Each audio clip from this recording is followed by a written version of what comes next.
উত্তরা ঢাকা থেকে আমাদের একজন প্রশ্ন পাঠিয়েছেন যে অনেকে বলে থাকে মৃত ব্যক্তির আত্মা 4 দিন পর্যন্ত বাড়ির চারপাশে ঘুরে, এই কথাটা কি ঠিক?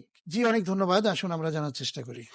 মৃত ব্যক্তির আত্মা এতেকালের পর 4 দিন বাড়ির চারপাশে ঘুরে, এই মর্মে কোনো সহি বর্ণনা বিষ্ণু ইসলাম সাহাবাদের কাছ থেকে পাওয়া যায় না।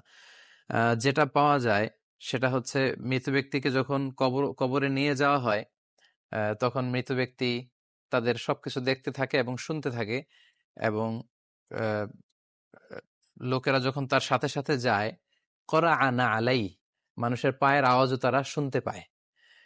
এই এই বর্ণনা পাওয়া যায়। এবং যখন আল্লাহ তার রুহু তার অন্তরে ফিরিয়ে দিতে চায়, শুধু ওই মুহূর্তে আল্লাহ যখন তাকে এই সুযোগটা দেন, স্পেশালি তিনি দেখতে পারে।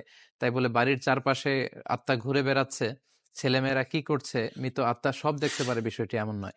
এবং বিষ্ণু ইসা ইসলামের ক্ষেত্রেও বিষ্ণু ইসা ইসলাম ওনার কবরে এখন শুয়ে আছেন, তাই বলে আমরা কোথায় কি করছি বিষ্ণু ইসা ইসলাম যে ওখানে বসে সব দেখছেন, বিষয়টা এমন না। ঠিক শুধুমাত্র যখন মাত্র বিষ্ণু ইসা ইসলামের রুহুটাকে আল্লাহ ফিরিয়ে দেন, তখনই বিষ্ণু ইসা ইসলাম ওই বিষয়টা জানতে পারেন। মালাইকাতু সাইয়াহিন আছে, কিছু ফেরেশতা আছে যারা সবসময় ঘুরে বেড়ায়, যে তার উম্মতেরা, বিষ্ণু ইসা ইসলামের উম্মতেরা আমরা কখন বিষ্ণু ইসা ইসলামকে সালাম পাঠাই। তো এই দুরুদ এবং সালাম যখন আমরা বিষ্ণু নবীর উপর পড়ি, তারা আমার এবং আমাদের পিতার নাম সহ বিষ্ণু ইসা ইসলামের কাছে সেটা পৌঁছান, এবং বিষ্ণু ইসা ইসলাম বলেন ফাইয়ারুদ্দু রুহি, আল্লাহ তখন আমার রুহটা ফিরিয়ে দেয়, এবং ঠিক তখনই আমি জানতে পারি যে কে আমাকে সালাম পাঠালো।